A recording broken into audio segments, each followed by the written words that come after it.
अस्सलाम वालेकुम दोस्तों मैं हूं डॉक्टर इमरान कादिर और आज मैं डिस्कस करूंगा कॉन्स्टिपेशन यानी कब्ज। कब्ज क्या है? कब्ज को पहले हम डिफाइन कर लेते हैं कि अगर किसी को पोटी डेली नहीं आती, यानी कि उसको अगर हफ्ते में 3 दफा या इससे भी कम उसको पोटी आती है तो वो कब्ज के जिम्मे में आता है। अगर किसी को डेली पोटी आ रही है, डेली पखाना करता है, वो कब्ज नहीं है। और दूसरा है कि अगर किसी को पोटी जब आती है तो उसको बहुत जोर लगाना पड़ता है, ये भी कब्ज के जिम्मे में आता है। और इसके अलावा अगर किसी को पोटी करते हुए सख्त पोटी आती है, जब पोटी निकलती है बहुत हार्ड स्टूल होता है, वो बहुत लंबा स्टूल होता है, तो ये कॉन्स्टिपेशन में आता है, ये भी कब्ज के जिम्मे में आता है। इसके अलावा कुछ लोगों को डेली पोटी आ रही होती है लेकिन उनको कोई और प्रॉब्लम होता है, डेली पोटी आ रही होती है, उनको दर्द होती है लेकिन पोटी सही निकल रही होती है, वो कब्ज नहीं होती। इसलिए ये जो चीज़ें मैंने कब्ज की डेफिनेशन में बताई है, ये कब्ज है। इसके अलावा बहुत सारे लोग मुख्तलिफ चीज़ों को कब्ज कह रहे होते हैं। कुछ लोग ऐसे कहते हैं उनको पोटियाँ लगी होती, पोटी बार बार आ रही होती है लेकिन वो उसको भी कब्ज कह रहे होते हैं। तो ये जो है कब्ज में नहीं आता। अगर किसी बंदे को ब्लॉकेज महसूस होती है कि जो पोटी कर रहा है तो कुछ चीज उसको रोक रही है, ये भी कब्ज के जिम्मे में आता है, ये भी कॉन्स्टिपेशन है। अब आगे हम फर्दर बात करेंगे कि इसकी काजिज क्या हो सकती है। इसकी काजिज में एक तो डाइटरी हैबिट्स है। First of all dehydration. अगर कोई पानी कम लेता है तो इसकी एक ये रूटीन के जो आमतौर पे कब्ज होती है उसकी एक मेजर वजह है। जंक फूड इसकी बहुत बड़ी वजह है और लो फाइबर डाइट इसकी बहुत बड़ी वजह है। जो लोग जो रोटी है, जो खाना है, वो टाइम पे नहीं लेते और जंक फूड ज़्यादा लेते हैं, इधर उधर से बाहर से चीज़ें खा ली और कुछ स्वीडिश खा ली, ये चीज़ें खा ली और बाकायदा जो है प्लान जो है ना फूड नहीं लेते, यानी कि उसमें ये नहीं देखते कि उसमें प्रोटीन भी काफ़ी होनी चाहिए, फाइबर भी होनी चाहिए, दालें भी होनी चाहिए, सब्जियां फल भी होनी चाहिए। इस तरह की डाइट लेते, ज़्यादा गोश्त खाते रहते हैं या फैट ज़्यादा लेते रहते हैं, तो उनमें भी ये कॉन्स्टिपेशन होती है। इसके बाद आगे नेक्स्ट जो है वो है सिटिंग बिहेवियर, सेडेंटरी लाइफस्टाइल के बैठे रहने वाली आदत। कुछ लोग होते हैं उनकी जॉब इस तरह की होती है कि उनको बैठे ही रहना होता है, कि वो हर चीज़ उन्होंने बैठ के करनी है। उनकी लाइक कंप्यूटर पे जॉब है या उनकी क्लरिकल जॉब है जो सिटिंग वाली जॉब है, 24 घंटे बैठे रहना है या ज़्यादा टाइम यानी कि उन्होंने बैठे रहना है। इसके अलावा कुछ लोगों को वैसी आदत होती है कि बस हर वक्त बैठे रहना है, एक्टिविटी कम रखनी, चलना फिरना काम में, घर आके भी टीवी लगा लिया, टीवी के आगे बैठ गए, ऑफिस में काम पे जहाँ कहीं पे भी है वहाँ पे उनकी कोशिश होती है कि बैठे बैठे सारे काम हो, वो बैठे रहे, बाकी काम होते रहे। इस तरह का जो लाइफस्टाइल है, चाहे वो जॉब का हो, वर्क का हो, घर पे हो, इस तरह के लाइफस्टाइल में कॉन्स्टिपेशन होती है। ये एक मेजर काज है। इसके साथ बाकी जो काजेज हैं वो है लाइक अगर किसी को शुगर है उसकी वजह से ये प्रॉब्लम्स हो रही होती हैं। कुछ अद्वियात होती हैं जैसे एंटी डिप्रेसेंट्स या कोई मुख्तलिफ अद्वियात होती है, उनकी वजह से कॉन्स्टिपेशन हो रही होती है, तो ये भी एक वजह है। इसके साथ एक वजह है कॉन्स्टिपेशन की एंजाइटी, स्ट्रेस, एंजाइटी या इसके अलावा डिप्रेशन। ये जहनी मसाइल सारे जितने हैं इनकी वजह से भी कॉन्स्टिपेशन होती है, तो ये एक मेजर काजेज में आती है। अगर किसी को कॉन्स्टिपेशन है तो वो अपने आप को साइकोलॉजिकल एवेल्युएट करे, खुद एवेल्युएट करे या किसी साइकोलॉजिस्ट के साथ एवेल्युएट करवाए। ये थी जो नॉर्मल रूटीन की, लाइफस्टाइल की बातें। आगे कुछ डिजीजेस की बात कर लेते हैं। कुछ ऐसी बीमारियां जिनमें कॉन्स्टिपेशन होती है, उसमें क्रोन डिजीज है या आंतों की बीमारियां जो होती हैं उनमें ये कॉन्स्टिपेशन चल रही होती है। टीबी है, आंतों की अगर किसी को टीबी हो तो उसमें कॉन्स्टिपेशन होती है।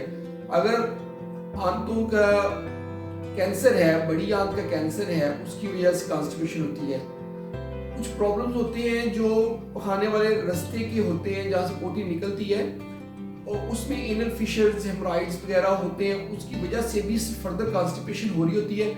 तो ये डिजीज प्रोसेस है। अगर पहले वाली चीजें जो मैंने बताई हैं वो काज नहीं है तो ये भी काज हो सकती है।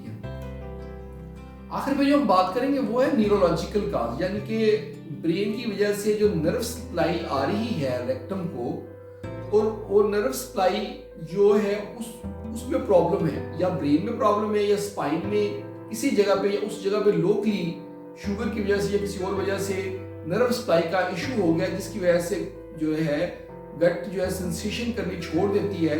तो ये न्यूरोलॉजिकल प्रॉब्लम की वजह से, नर्व सप्लाई की वजह से उसकी वहाँ पे पोटी आती है, उसको फील नहीं होता, उसको पता नहीं चलता, तो वो जो है ना उसको कॉन्स्टिपेशन हो जाती है।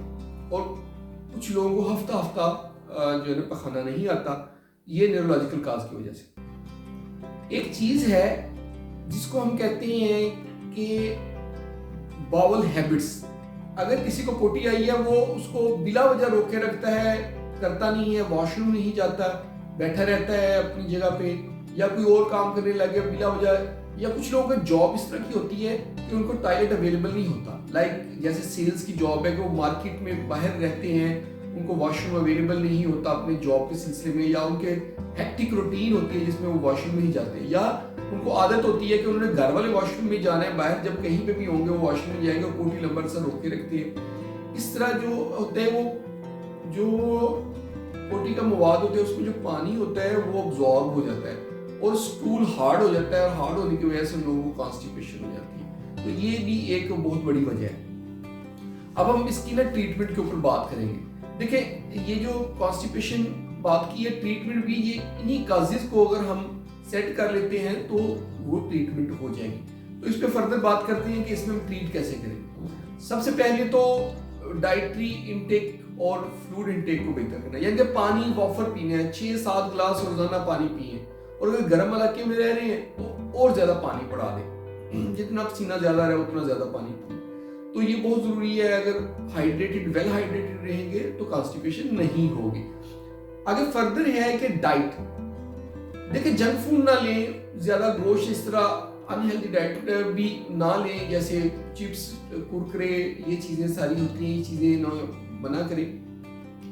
और फाइबर वाली डाइट लें जिसमें फाइबर होता है, लाइक आप फ्रूट्स लें और आप इसके साथ सब्जियां लें, और जिन खुराक में जैसे दूध का इस्तेमाल करें, दूध सॉफ्टनर होता है, तो ये इस तरह की डाइट लेनी है। इसके साथ आप इसबगोला हस्बी, यानी कि इसबगोल का छिलका वो ले सकते हैं। चोकर होती है, गंदम का भूसा होता है, इसे हम छान भूरा भी कहते हैं, कि गंदम जब गंदम को पीसते हैं और छानते हैं ना, आटा अलग हो जाता है और उसका छान जो बच जाता है, उस छान को आप जो है ना इस्तेमाल करें खाने में। अगर रोटी जो है वो 1 नंबर या 2 नंबर जो फ्लोर मिल की होती है गुत्थी वाले आटे की, उसकी बजाय हम चक्की वाले आटे की रोटी खाएं, और ब्रांच समेत, यानी कि जो चोकर है या उसका छानबूरा है उसके समेत ही वो खाएं, बगैर छाने उसको इस्तेमाल करें, तो उससे भी कॉन्स्टिपेशन रिलीव होगी। इसके अलावा ब्राउन ब्रेड्स मिल जाती हैं, उनका इस्तेमाल किया जा सकता है। अगर आप के लिए वेरिएबिलिटी का है कि आपको ब्रेड ही नाश्ता में लेनी होती, फर्स्ट करें तो ब्राउन ब्रेड लिए। ये था खाने से रिलेटेड इस के लिए। अब आगे फर्दर करना है, फिजिकल एक्टिविटी बढ़ानी है, यानी कि ज्यादा चलते फिरते रहना है। अगर आपकी जॉब सिटिंग वाली है फिर भी आप कोशिश करेंगे ज्यादा चलते फिरते रहें, और उसके अलावा एक्सरसाइज करें, जॉगिंग करें, और ये चीजें अपनी लाइफस्टाइल का हिस्सा बनाएं। जिम ज्वाइन कर सकते हैं। मेंटली फ्रेश और फ्री रहें, अपना स्ट्रेस कम करें, और अगर आपको एंजाइटी या डिप्रेशन इस तरह का प्रॉब्लम है तो आप किसी साइकोथेरापिस्ट या साइकेट्रिस्ट से मिलें, उनसे अपना ट्रीटमेंट करवाएं। ये चीज़ें अपनी करनी है। और अगर आपकी हैबिट्स ऐसी हैं कि आप पोटी को टाइम से नहीं करते, बिला वजह रोके रखते हैं, तो अपने टाइम पीरियड सेट करें और बिला वजह पोटी को ना रोके, अपने टाइम के साथ पखाना कर लिया करें। कुछ अद्वियात अगर आप ले रहे हैं जिनकी वजह से कॉन्स्टिपेशन हो रही है, तो आप जिस डॉक्टर ने वो अद्वियात शुरू की है उसके साथ डिस्कस करें कि ये मेडिसिन मुझे कॉन्स्टिपेशन कर रही है, वो आपको मेडिसिन चेंज कर देंगे ताकि आपकी जान छूट जाए। फर्दर है कि हम इसमें जो ड्रग्स लेते हैं, जो मेडिसिन यानी कि लेते हैं, वो मेडिसिन में लग्जेटिव्स होते हैं, जूस लग्जेटिव मुख्तलिफ किस्म के होते हैं, जैसे हाई फाइबर्स वाले होते हैं, लैक्टोलोज इस्तेमाल किया जाता है, स्टूल सॉफ्टनर्स इस्तेमाल किए जाते हैं, लुब्रिकेंट्स इस्तेमाल किए जाते हैं, मुख्तलिफ किस्म की जो है ना मेडिसिन हम यूज़ करते हैं, वो आप रूटीन से भी ले सकते हैं। उनको लॉन्ग टर्म लेने से सम टाइम ऐसे नहीं है कि आपको कुछ साइड इफेक्ट्स बहुत ज़्यादा हो रहे हो। अगर आपकी कॉन्स्टिपेशन रिलीव रहती है तो दैट्स गुड, आप उनको लेते रहें, बजाय ये कि कॉन्स्टिपेशन की वजह से कॉम्प्लिकेशन डेवलप हो। बायोफीडबैक एक मेथड होता है कि आप अपने डॉक्टर के साथ, अपने मालिज के साथ डिस्कस करें, उसको बताएं कि आपने मेडिसिन शुरू की है या आपने अपना लाइफस्टाइल चेंज किया है, अब आपको कॉन्स्टिपेशन थोड़ी है या नहीं है या बिल्कुल नहीं है। रिस्पॉन्स सिस्टम अपने मालिज के साथ बनाएं, मल्टीपल टाइम अपने मालिज को विजिट करें ताकि प्रॉपर तरीके से आप अपनी कॉन्स्टिपेशन को रिलीव कर लें। और लास्ट जो हमारे पास हल होता है वो सर्जरी होता है। कुछ ऐसी कंडीशंस होती हैं जिसमें हमें सर्जरीज करनी पड़ती है। ये डिपेंड करता है कि प्रॉब्लम क्या है। जो प्रॉब्लम होगी कॉन्स्टिपेशन की, अगर वो सर्जरी से रिलेटेड है तो सर्जरी करके उसका हल करें। लास्ट में हम बात करेंगे इससे कॉम्प्लिकेशंस क्या हो सकती हैं। कॉन्स्टिपेशन से हेमराइड्स यानी कि बवासीर हो सकती है, एनल फिशर यानी कि फिशर्स बन जाते हैं, चीरे आ जाते हैं, पोटी वाली जगह पे जहाँ से पोटी निकलती है उस जगह पे चीरे आ जाते हैं और पेन होती है। ये इसकी कॉम्प्लिकेशन हो सकती है। ये इसकी कॉम्प्लिकेशंस हैं। इसके अलावा और भी काफ़ी सारी कॉम्प्लिकेशन है, लेकिन मेजर कॉम्प्लिकेशन में ही आती हैं। दोस्तों, होप कि आपको मेरी वीडियो पसंद आई होगी। अगर आप इस तरह की वीडियोस देखते रहना चाहते हैं तो आप हमारा चैनल सब्सक्राइब कर दें। बहुत बहुत शुक्रिया।